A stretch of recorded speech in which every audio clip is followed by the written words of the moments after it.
अस्सलामुअलैकुम। कैसे हैं सब? उम्मीद करती हूँ सब खैरियत से होंगे। अल्हम्दुलिल्लाह हम भी बिल्कुल ठीक ठाक हैं। Welcome back to my channel. तो सुबह सुबह का टाइम था, मैं आप लोगों के साथ अपनी अर्ली मॉर्निंग रूटीन शेयर कर रही हूँ। जिनके बच्चे छोटे हैं और स्कूल जाते हैं ना, उनका मॉर्निंग जो है ना अर्ली ही हो जाता है। और जब छुट्टी रहता है तो थोड़ा सा लेट उठती हूँ, लेकिन आज स्कूल डे था, लंच बॉक्स भी बनाना था, तो मैं आ गई सुबह सुबह उठते ही पहले किचन में आ गई हूँ, क्योंकि आज बनाने था मुझे paratha roll, chicken paratha roll. तो उसके लिए चिकन मैंने रात में मैरिनेट करके रख ली थी। बेसिक सा मसाला ऐड की थी, बस अदरक लहसुन का पेस्ट, जीरा धनिया, ब्लैक पेपर, लेमन थोड़ा सा ऐड की थी। बेसिक सा मसाला, कुछ खास इसमें नहीं जाता है। बस इसको मैरिनेट करके रख ली थी। सुबह जो है ना ऑयल पैन में डालते ही इसको डाल देना है। लो फ्लेम पे इसको ढककर कुक करेंगे, अच्छे से टेंडर होने था, क्योंकि इसमें लेमन जूस मैंने ऐड की थी, तो ये बहुत आराम से ही टेंडर हो जाता है, फटाफट से, ज़्यादा टाइम नहीं लगता है। तो इसको ढककर एक साइड में कुक करने के लिए रख देती हूँ। और इसको थोड़ा सा ना मैं इस तरह से लंबे लंबे पीसेस में कट की हूँ।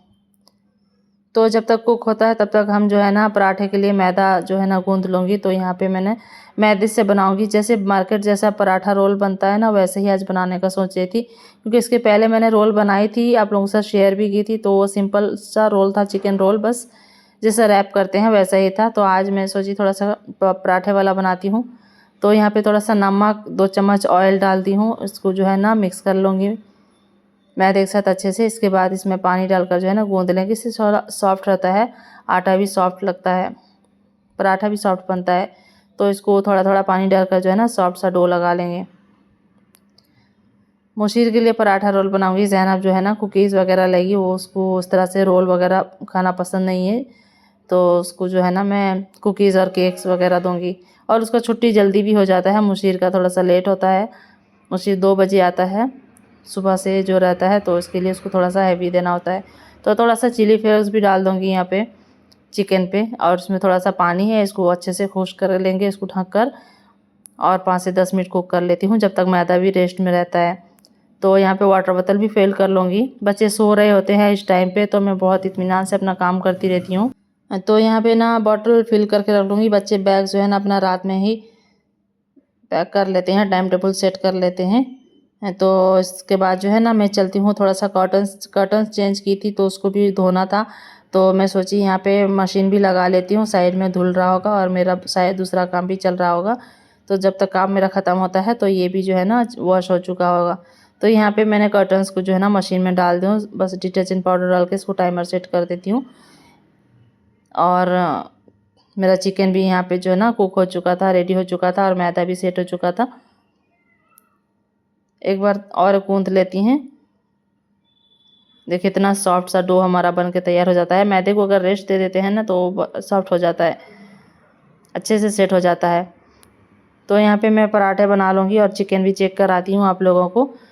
बिल्कुल ड्राई हो चुका था, और मैं अच्छे से इसका जो है ना गोल्डन कलर अच्छे से भुनाई भी कर ली थी इसकी। तो यहाँ पे मैंने तवा भी रख दी हूँ गर्म होने पे, और पराठा बेल लूँगी साइड पे।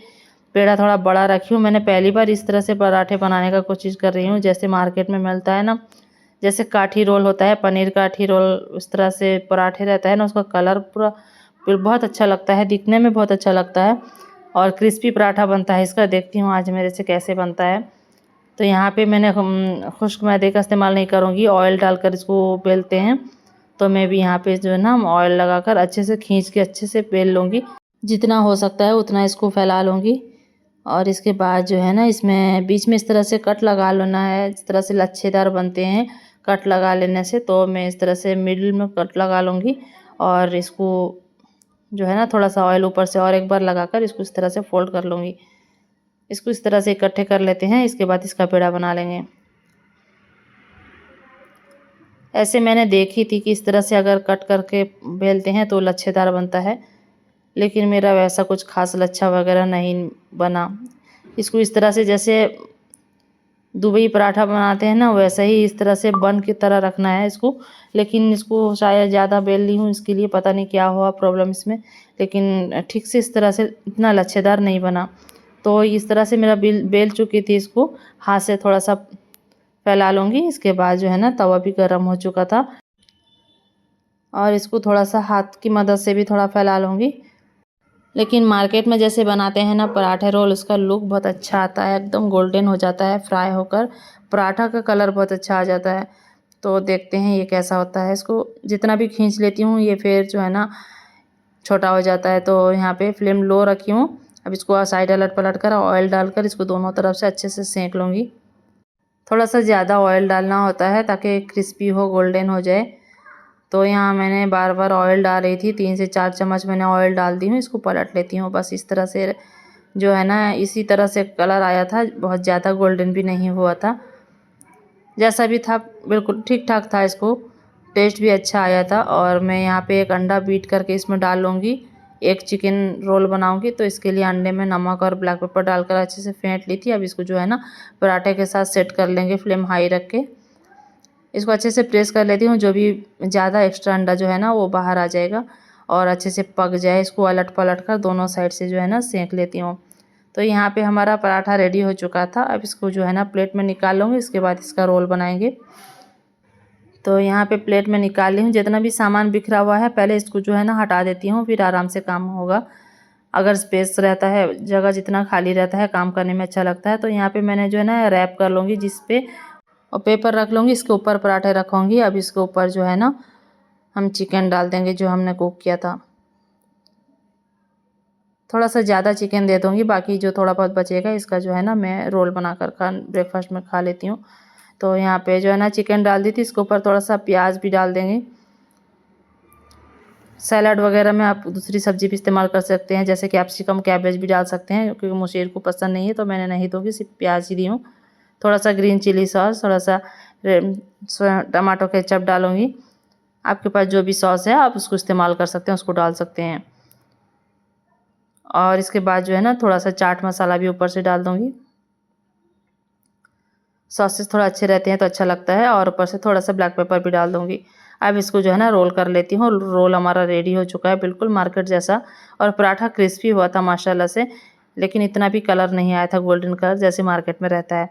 तो मैं इसको रैप कर लेती हूँ। मुशीर के लिए टिफ़िन रेडी है, ज़ैनब को लेके जो है ना मैं कुकीज़ वगैरह दूँ, बस टिफ़िन वगैरह सब कुछ रेडी हो चुका था, बच्चे भी रेडी हो चुके थे। मैं जो है उनका बैग पैक करके बाहर छोड़ आऊँगी। और बच्चे जब चले जाते हैं ना बहुत रिलैक्स हो जाती हूँ मैं, और मेरा काम जो है ना बहुत आसान हो जाता है। बच्चे स्कूल जाने के बाद मैं आराम से काम करती रहती हूँ। अब बैग भी रेडी हो चुका है तो मैं थोड़ा सा ज़ैनब को रेडी कर लूँगी। मुशीर अपने खुद से रेडी हो जाता है, ज़ैनब को थोड़ा सा मुझे रेडी करना होता है क्योंकि उसके बाल वगैरह बांधना रहता है। तो मैं थोड़ा सा ज़ैनब को रेडी कर लेती हूँ। उसके बाद जो है ना बच्चे स्कूल जाने के बाद घर बिल्कुल बिखरा हुआ पड़ा रहता है, तो फिर घर को ऑर्गेनाइज़ करेंगे। तो चलिए यहाँ पे मैंने ना ज़ैनब का चोटी बना लूँगी, क्योंकि स्कूल में 2 चोटी, या तो अगर तुम बाल थोड़ा सा कम है तो आप एक ही चोटी बांधना होता है, ऐसे खुला हुआ बाल नहीं जा सकते, तो इसका चोटी बांधने का रहता है। तो यहाँ पे वही उसके साथ बातचीत भी चल रहा था और बहुत पटर पटर भी है वो। तो मुशीर भी रेडी हो चुका था, बच्चों को थोड़ा सा रेडी कर लूँगी, क्रीम वगैरह लगा लेती हूँ। थोड़ा सा सर्दी भी हो पड़ अभी थोड़ा थोड़ा था सर्दी है सुबह सुबह, और दिन में बहुत गर्मी रहता है लेकिन सुबह थोड़ा सा सर्दी रहता है। तो यहाँ पे लोशन वगैरह सब कुछ लगा लेती हूँ, थोड़ा सा रेडी कर लेती हूँ। मुशीर का आज वाइट ड्रेस है क्योंकि आज जो ना पीटी है, तो बच्चे इतने में जो है ना चले गए थे। इसके बाद घर को मैं समेटूँगी क्योंकि घर एकदम बिखर जाता है, और सुबह सो के जो उठते हैं वो बिस्तर भी वैसे ही रहता है। बच्चे जाने के बाद मैं सब कुछ समेटती हूँ। तो यहाँ पे मैंने जितने भी बिस्तर हैं इसको फ़ोल्ड करके रख लूँगी अपनी जगह पे। और आज मुझे जो है ना बेडशीट भी चेंज करना है, तो मैं इस बेडशीट को चेंज भी करूँगी। पूरे घर की डस्टिंग वगैरह भी मैं सुबह के टाइम ही करती हूँ, जितना काम हो सकता है ज़्यादा से ज़्यादा मैं सुबह ही कर लेती हूँ, क्योंकि थोड़ा-सा दिन ढलने के बाद मेरा एनर्जी भी ढल जाता है और मुझे बिल्कुल भी नहीं जी चाहता कि कुछ एक्स्ट्रा काम करने हैं। जितना भी मेरा जो क्लीनिंग वगैरह रहता है वो मैं सुबह ही कर लेती हूँ। और बच्चे भी इस टाइम नहीं रहते हैं, काम भी आराम से चलता रहता है। जितना देर बच्चे नहीं रहते हैं ना उतना देर मेरा घर साफ़-सुथरा रहता है। फिर जैसे ही आ जाता है मुशीर, आ जाने के बाद घर बिल्कुल बिखर जाता है। उसका सारा सामान जो है ना कभी यहाँ कभी वहाँ पड़े रहता है। तो क्या करें, बच्चे छोटे हैं, इसको मेंटेन करना पड़ता है घर को रोज़-रोज़ का। ऐसे नहीं कि एक तो रोज़ समेट लिए और ये साफ़-सुथरा रह जाएगा, ऐसा तो नहीं है। तो फिर यहाँ पे मैंने थोड़ा-सा कपड़ा भी समेट लेती हूँ। कपड़े भी इधर-उधर बिखरे हुए पड़े थे और कपड़े भी प्रेस की थी रात में, वो भी आयरन वगैरह वैसे ही था। इस काउंटर को भी साफ़ कर लूँगी। इसके साथ जो है ना डस्टिंग भी कर लूँगी। बच्चे बुक्स वगैरह सजाते हैं, समेटते हैं तो बैग पैक करते टाइम यहाँ वहाँ रख देते हैं, थोड़ा-सा इसके ऊपर भी रह जाता है। तो इनको सारे जितने भी एक्स्ट्रा सामान है, उस सबको उठा लूँगी यहाँ से, काउंटर को बिल्कुल साफ़ कर लूँगी और थोड़ा-सा खाली रहता है तो अच्छा लगता है। ज़्यादा सामान हो जाता है ना, गंदा दिखता है। तो उसके बाद डस्टिंग भी कर लेती हूँ, जितने भी फर्नीचर्स वगैरह हैं डस्टिंग कर लेती हूँ। बहुत ज़्यादा धूल होता है हमारे घर पे, तो यहाँ पे झाड़ू लगाने से पहले ना मैं सारा सब कुछ डस्टिंग कर लेती हूँ। सोफ़ा कवर और सेंटर टेबल के कवर को भी जो है ना, उसको अच्छे से झटक के इसको जो है ना फिर से दोबारा से डाल लूँगी। तो इस तरह से मेरा मॉर्निंग रूटीन रहता है। आप अगर यहाँ तक मेरा वीडियो देख चुके हैं तो फटाफट से मेरे चैनल को सब्सक्राइब कर दीजिए, लाइक शेयर ज़रूर करना, कमेंट करके बताना मेरा इस तरह से रूटीन आप लोगों को कैसा लग रहा है। तो सब कुछ डस्टिंग होने के बाद मैं झाड़ू लगा लूँगी। अभी-अभी मैंने हाउस हेल्पर को लगा दी हूँ, सुबह के टाइम झाड़ू लगाना, और रात का जो बर्तन रहता है वो मैं और रात में नहीं धोती हूँ, सुबह वो आकर धो देती हैं, बस एक ही टाइम के लिए, बाकी जो है ना दिन का मैं धो लेती हूँ। लेकिन सुबह के टाइम में मैंने सब कुछ खुद अकेले ही करती थी, मेरे पास कोई हाउस हेल्पर नहीं थे। तो अब मैं ना पिछले 1 महीने से ना हेल्पर लगा दी थी, तो सिर्फ़ मैं अपना रूम और अम्मी का रूम जो है मैं झाड़ू लगाती हूँ, बाकी पूरा बाहर का जितना भी होता है सीढ़ी और आँगन वगैरह सब कुछ जो है ना उन्होंने झाड़ू लगा लेते हैं, तो थोड़ा-सा मेरा यहाँ पे काम भी कम हो चुका था। तो यहाँ पे झाड़ू वगैरह लगाने के बाद वो भी चली गई थी, झाड़ू वगैरह लगाकर, बर्तन धोकर। तो अब जो है ना ब्रेकफ़ास्ट बना लूँगी, हम लोगों के लिए ब्रेकफ़ास्ट बनाऊँगी। तो अम्मी के लिए बना दूँगी पराठे और अंडे अंडे के साथ दूँगी, ऑमलेट के साथ, और मैं जो है ना थोड़ा-सा चिकन बचा हुआ था मुशीर को लंच बॉक्स देते टाइम, तो वो चिकन का रोल बना लूँगी, मैं अपने लिए रोल बना लूँगी। तो यहाँ पे मैं गेहूँ के आटे का रोल बनाऊँगी, सुबह जो है ना मुशीर को मैं मैदे से बना के दी थी, लेकिन मैं जो है ना अब गेहूँ के आटे से रोटी बनाती हूँ, उसी से पराठे भी मैं अपने लिए बना लूँगी और उसी पे ही रोल बना लूँगी। तो यहाँ पे जो है ना नाश्ता कर लेंगे, इसके बाद लंच रूटीन भी आप लोगों के साथ शेयर करूँगी। आज हम लंच में बनाएँगे मछली बनाऊँगी, तो उसको भी मैंने धोकर रेडी करके रख ली थी, साफ़ कर ली थी उसको। बस अब नाश्ता करने के बाद ही जो है ना लंच बनाना स्टार्ट कर लूँगी। तो यहाँ पे मेरा पराठा और रोटी बन चुका था।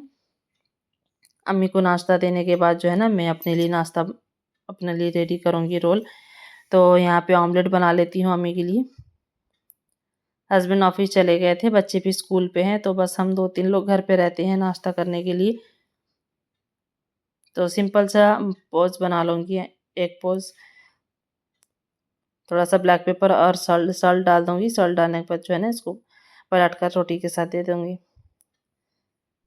तो रोटी यहाँ पे इसके ऊपर रखकर इसके साथ जो है ना पलट लूँगी, रोटी भी थोड़ा-सा जो है तेल के साथ गरम हो जाएगा, जो भी बचा-कुचा ऑयल रहता है रोटी के साथ, रोटी इसमें गरम हो जाता है। तो यहाँ पे अम्मी को नाश्ता देने के बाद मैं अपने लिए ऑमलेट बना लेती हूँ। जैसे एक चिकन रोल मैंने बनाई थी ना टिफ़िन में लंच बॉक्स में देने के लिए, सेम वैसे ही बनाऊँगी, लेकिन यहाँ पे मैंने गेहूँ के आटे का इस्तेमाल नहीं कर रही हूँ, और सुबह मुसीर को मैंने मैदे के साथ दी थी, मैदे की रोटी के साथ, पराठे के साथ। तो यहाँ पे सिंपल सा रोटी के साथ मैं बनाऊँगी ये रोल, बस अंडे के साथ रोटी को इस तरह से सेट कर लेती हूँ। इसके ऊपर चिकन डालकर, सॉसेस वगैरह डालकर, जैसे सेम मैंने बनाई थी सुबह, बस वैसे ही मैं अपने लिए भी रोल बना लूँगी। बहुत यम्मी रहता है, लंच बॉक्स वगैरह के लिए बहुत अच्छा रेसिपी है। आप चिकन की जगह वेज भी दे सकते हैं, अगर वेजिटेरियन है, वेज कोई भी वेज इस तरह से रोल बना के दे सकते हैं घर पे, और बच्चों के लिए भी ईज़ी होता है लेके जाने में। तो यहाँ पे मेरा भी नाश्ता रेडी हो चुका था, मैं चलती हूँ नाश्ता करने, फिर इसके बाद जो है ना लंच का काम करेंगे। अब नाश्ता ख़त्म हो चुका था, इसके बाद जो है ना चावल डाल लूँगी, पानी बॉयल हो चुका था, बस एक साइड में चावल पक रहा होगा और मैंने दूसरी साइड में जो है ना मछली की मैरिनेशन करूँगी, फिर और चावल भी यहाँ पे एक साइड पे पक रहा है। फ़िश को जो है ना मैं साफ़ कर ली थी नाश्ते से पहले, तो यहाँ पे फ़िश को मैरिनेट कर लूँगी। इससे पहले भी कई बार मैंने इसकी मैरिनेशन की जो है ना मसाले को आप लोगों के साथ शेयर की थी। यहाँ पे मस्टर्ड पेस्ट का जो मसाला बनाती हूँ वो है नमक, हल्दी, मिर्च पाउडर डालकर जो है ना मैरिनेट कर लूँगी। इसके बाद जो है ना इसको फ्राई करेंगे। रेगुलर बेसिस पे हमारे घर पे ये इसी तरीके से ही बनता है, फ़िश बनाती हूँ मैं। तो अदरक लहसुन का बिल्कुल भी हम इस्तेमाल नहीं करते हैं, मस्टर्ड पेस्ट डालते हैं इस पे। अब इस सारे मसालों को अच्छे से मिक्स कर लूँगी, पूरे सारे मछली पे अच्छे से मिला लेना है। इसके बाद जो है ना इसको थोड़ी देर के लिए रेस्ट के लिए भी रख सकते हैं, या तो इसको तुरंत ही फ्राई कर लेंगे। तो यहाँ पे मैंने जो है ना तवा भी साइड पे रख लूँगी। यहाँ पे मैरिनेट हो चुका था, तो चाय अम्मी को दे के, अम्मी डैडी को चाय देने के बाद जो है ना, मैं यहाँ पे इमीडिएटली फ़िश को फ्राई भी कर लूँगी। चावल भी बन रहा था, बस इसका सालन ही बनना है। आलू डालकर मैंने मछली के सालन बनाऊँगी। तो पहले इसको फ्राई कर लेते हैं, फिर इसके बाद जो है ना, इसका सालन बनाएँगे। अब ऐसे भी दाल चावल के साथ इस तरह से मछली का फ्राई जो है, फ्राई फ़िश, इसको सर्व कर सकते हैं। वो भी बहुत मज़े का बनता है। तो मैंने जो सिर्फ़ इसका जो है ना, दुम का साइड है और ये जो है इसका सर का साइड है, बस यही 2 डालूँगी सालन में। बाकी हम इसी तरह से फ्राई किया हुआ फ़िश जो है खाते हैं और बहुत यम्मी बनता है। तो यहाँ पे साइड में चावल भी हो रहा था और फ़िश भी जो है ना, फ्राई हो रहा था। तो फ़िश फ्राई होने के बाद जो है ना, मैं इसका सालन भी बनाऊँगी और इस तरह से गोल-गोल, इस तरह से आलू की कतली की तरह इसका आलू कट करते हैं। और अम्मी जो है ना, लहसुन के छिलके उतार दिए थे, इसको मैं इस तरह से कंटेनर में स्टोर कर लेती हूँ फ्रिज पे। 1 महीना चल जाता है। जब भी ज़रूरत होता है ना, मैं बस इमीडिएटली निकालती हूँ और इसको वॉश करके ग्राइंड करती हूँ। अदरक भी हम इसी तरह से स्टोर करके रख लेते हैं, कोई नुकसान नहीं है। इस तरह से मुझे हेल्प भी मिल जाता है अम्मी से और जो है ना, टाइम सेविंग भी है होता है। तो यहाँ पे मैंने सालन चढ़ाने के लिए जो है ना, ऑयल डाल दी हूँ। ऑयल में पचफोड़न डालकर पिसा हुआ प्याज डालती हूँ। अब प्याज को थोड़ा देर भून लूँगी, जब तक इसका रॉ स्मेल चला जाए भून लूँगी। इसके बाद जो है ना, मस्टर्ड पेस्ट वाला जो है ना मसाला, उसको डालकर भुनाई करूँगी। अच्छे से भुनाई करूँगी, हल्दी पाउडर, मिर्च पाउडर, नमक और टमाटर वगैरह डालकर इसकी अच्छे से भुनाई कर लेंगे। मसाला अच्छे से भुन जाएगा, ऑयल इससे सेपरेट हो जाएगा। इसके बाद जो है ना, हम इसमें आलू डालेंगे। तो पहले थोड़ा-सा भून लेना है, इसका स्मेल ख़त्म होने तक, और इससे जो है ना, कलर प्यारा सा आ जाए। इसके बाद जो है ना, इसमें टमाटर डालकर अच्छे से गलने तक टमाटर जो है ना, इसको भून लेंगे। बस सिंपल सा है, कुछ ख़ास इसमें झंझट नहीं है। जैसे सिंपल सालन बनता है वैसे ही इसको बनाते हैं, लेकिन मसाले का थोड़ा-सा डिफ़रेंस है इसमें। तो यहाँ पे मसाला हमारा रेडी हो चुका था, सारा आलू इसमें डाल दूँगी। इसके बाद इसको लो फ्लेम पे जो है ना, अच्छे धीरे-धीरे ढक कर इसको जो है ना, भुनाई भी करती रहूँगी। तब तक भुनेगा, तब तक जो है ना, इसका जो आलू भी 50% गल जाता है, फिर पानी देकर इसको गला देते हैं। तो यहाँ पे जो है ना, ऑलमोस्ट मेरा किचन का काम भी ख़त्म होने वाला ही था और सारा बर्तन भी जो है ना, सिंक में इकट्ठा हो चुका है। तो यहाँ पे साइड में सालन बनता रहा होगा। बीच-बीच में मैं सालन को चलाती भी रहती हूँ और यहाँ पे जो है ना, बर्तन भी इकट्ठा हो चुका था। नाश्ता, चाय का बर्तन था और जो भी खाना वगैरह बनाते वक़्त जो भी जितने भी बर्तन निकले थे, उन सारे बर्तनों को जो है ना, मैं वॉश कर लूँगी हाथों-हाथ। इस तरह से साफ़ कर लेते हैं तो बर्तन का लोड भी कम रहता है और अपना सिंक एरिया और किचन भी गंदा नहीं दिखता है, नीट एंड क्लीन रहता है। अगर इस तरह से बर्तन इकट्ठा रहता है ना, जमा हुआ रहता है गंदा बर्तन, तो किचन गंदा दिखता है। तो यहाँ पे जो है ना, मेरा इस तरह से सुबह से लेकर लंच टाइम तक का रूटीन रहता है। 12 बजते ही मेरा सारा काम ख़त्म हो चुका था और अगर फ़िश नहीं होता है तो फिर और भी जल्दी ख़त्म हो जाता है काम। अब मछली की वजह से थोड़ा-सा टाइम लगता है इसमें फ्राई करके पकाने में। तो इस तरह से मेरा अर्ली मॉर्निंग से और लंच टाइम तक जो है ना, दिन के 12 बजे तक का रूटीन इस तरह से चलता रहता है। तो मैं अपना व्लॉग यहीं पे ख़त्म करती हूँ, फिर मिलती हूँ एक नई वीडियो में, नई व्लॉग के साथ। अल्लाह हाफ़िज़।